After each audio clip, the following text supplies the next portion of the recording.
Assalamualaikum warahmatullahi wabarakatuh. Salam kebajikan, salam sejahtera bagi kita semua. Kepada yang terhormat Prof. Dr. Abinah Hayati MSc PhD, Dr. Eva Nuria Hidayat SOS MSI, dan Leni Melani SIP MSI selaku dosen pengampu mata kuliah Kajian Gender, Kesejahteraan Sosial FISIP Unpad 2026. Sebelum perkenalkan, nama saya Etsia Valencika Aisyah. Saya merupakan salah satu anggota kelompok 10 bersama dengan rekan saya yaitu Tanaya Nashwa Bulan Cahyono dan juga Juanisha Syadrina Fibrian. Pada kesempatan kali ini, saya dan kelompok saya yaitu kelompok 10 ingin melakukan review film yang berjudul Kartini yang diproduksi pada tahun 2017. Sebagai pembuka, saya akan menjelaskan sedikit mengenai rangkuman dari film Kartini ini. Tubuh boleh terpasung, tapi jiwa dan pikiran harus tetap bebas. Itu merupakan salah satu kutipan dari era Kartini yang cukup menggambarkan perjuangannya. Film Kartini 2017 mengisahkan kehidupan era Kartini dalam pergulatannya melawan budaya patriarki dan feodalisme Jawa di masa Hindia Belanda. Film ini menunjukkan bagaimana Kartini tumbuh menjadi perempuan yang berani mempertanyakan aturan-aturan yang selama ini dianggap wajar, padahal sangat membatasi perempuan. Cerita dimulai dari masa kecil Kartini di rumah ayahnya yang merupakan Bupati Jepara. Sejak kecil, Kartini sudah menyaksikan ketidakadilan yang dialami ibunya sendiri, yaitu ngasirah karena bukan berasal dari kalangan bangsawan. Ibunya kerap diperlakukan seperti pembantu di rumahnya sendiri. Bahkan, Kartini tidak diperbolehkan memanggilnya ibu, melainkan you. Dari pengalaman itu, Kartini mulai menyadari bahwa perempuan sering ditempatkan pada posisi yang lebih rendah dan harus mengikuti aturan yang menyakitkan tanpa bisa menolak. Saat beranjak remaja dan mengalami menstruasi pertama, Kartini harus menjalani tradisi yang bernama pingitan. Ia tidak diperbolehkan untuk keluar rumah, melanjutkan pendidikan, ataupun bebas menentukan masa depannya sendiri. Namun, di tengah keterbatasan tersebut, kakaknya yaitu Sosro Kartono memberikan sebuah kunci lemari berisi buku-buku berbahasa Belanda. Buku-buku itu menjadi jendela dunia bagi Kartini karena dari sanalah ia mulai mengenal pemikiran tentang pendidikan, kebebasan, dan kesetaraan perempuan. Kartono juga menjadi salah satu sosok yang paling mendukung Kartini. Ia pernah mengatakan bahwa ilmu tidak seharusnya hanya berguna bagi diri sendiri, tetapi juga harus dibagikan kepada orang lain. Hal itu menjadi salah satu alasan Kartini semakin yakin untuk memperjuangkan pendidikan perempuan. Film ini juga memperlihatkan hubungan Kartini dengan kedua adiknya, yaitu Kardinah dan Rukmini yang sangat dekat dan kompak. Mereka sering membaca buku bersama, bercanda, hingga diam-diam melawan aturan-aturan kecil yang ada di rumah. Namun di balik kebersamaan itu, film ini juga menunjukkan kenyataan pahit bahwa perempuan pada masa itu tidak memiliki kuasa atas kehidupannya sendiri, terutama dalam persoalan pernikahan dan poligami. Seiring bertambah dewasa, Kartini mulai aktif menulis surat kepada teman-temannya di Belanda mengenai kehidupan perempuan di Jawa yang penuh keterbatasan. Pemikirannya dianggap sangat maju hingga menarik perhatian tokoh Belanda seperti Abén Danon. Bahkan tulisan-tulisannya sempat dipamerkan di Den Haag. Dari sini terlihat bahwa perjuangan Kartini dilakukan melalui tulisan, pendidikan, dan keberanian menyampaikan pendapat. Selain itu, Kartini juga membantu masyarakat Jepara dengan memperkenalkan seni ukir ke Belanda agar perekonomian masyarakat dapat berkembang. Bersama adik-adiknya, ia juga mendirikan sekolah bagi perempuan dan bagi anak-anak miskin. Konflik terbesar muncul ketika Kartini mendapatkan kesempatan berupa beasiswa untuk belajar di Belanda. Tetapi di saat yang sama, ia harus menerima pinangan Bupati Rembang yaitu Joyo Diningrat. Awalnya, Kartini menolak karena takut kehilangan kebebasan dan cita-citanya.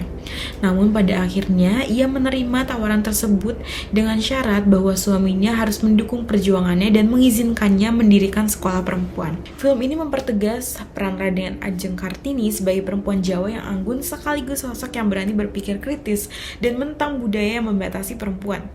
Di tengah kondisi ketika perempuan dibatasi dalam memperoleh pendidikan, meraih mimpi, bahkan menentukan jalan hidupnya sendiri, Ibu kita Kartini memilih untuk bangkit memperjuangkan hak-hak perempuan dan menapaki langkah awal menuju kebebasan perempuan. Nah, sekarang di bagian ini, aku akan menganalisis film Kartini menggunakan teori gender. Teman-teman, dalam film ini dapat dilihat perjuangan Raden Ajeng Kartini sebagai perempuan Jawa pada masa kolonial yang hidup di tengah budaya patriarki yang sangat kuat. Dari film ini, kita bisa melihat bagaimana perempuan pada masa itu mengalami keterbatasan dalam pendidikan, kebebasan berpendapat, hingga menentukan jalan hidupnya sendiri.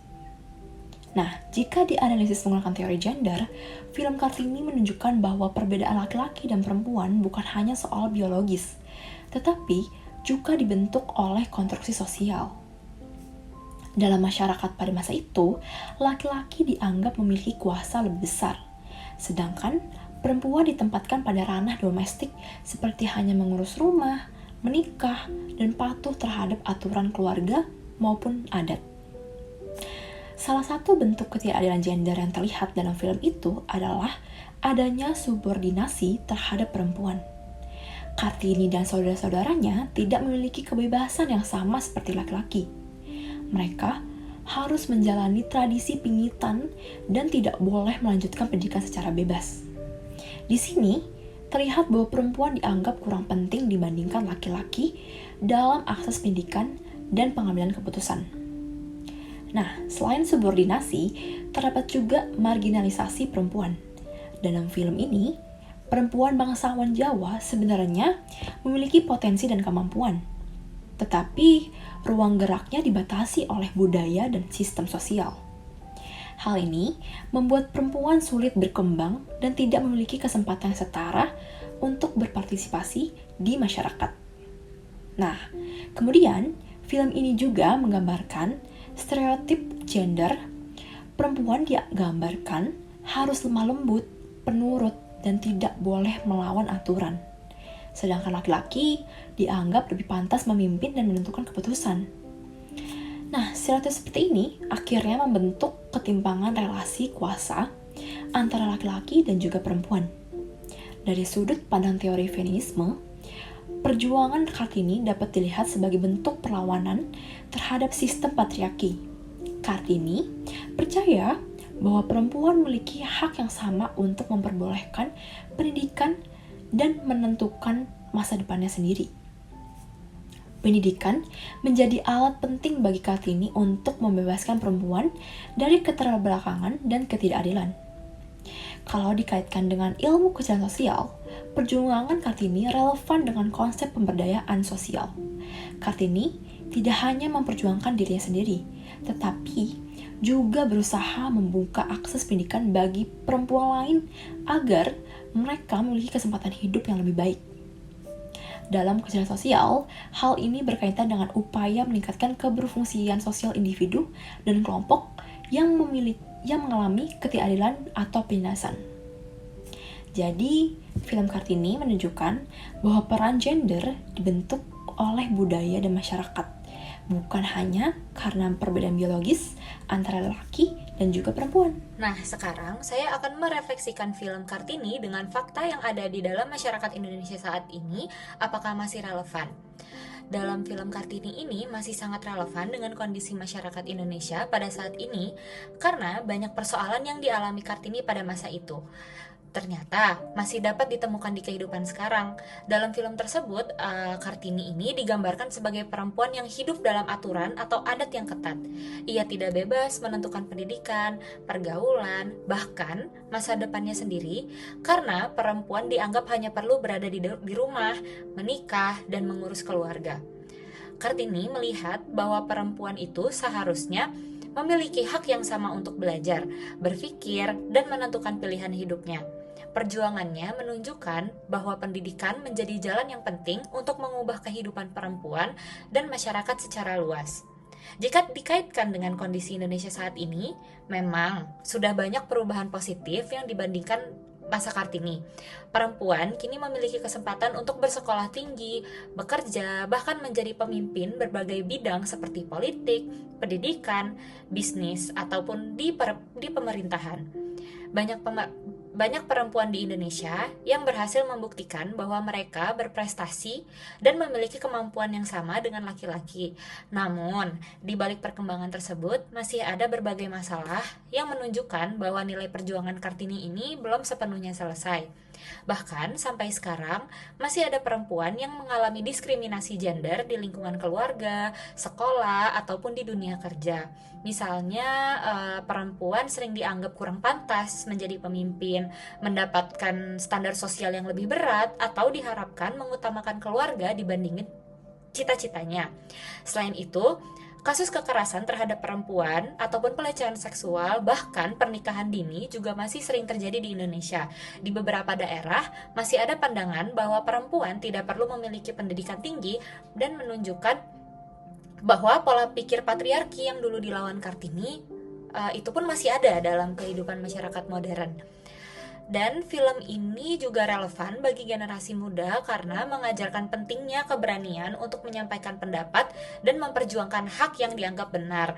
Kartini tidak hanya memperjuangkan dirinya sendiri, tetapi juga ingin perempuan lain mendapatkan kesempatan hidup yang lebih baik.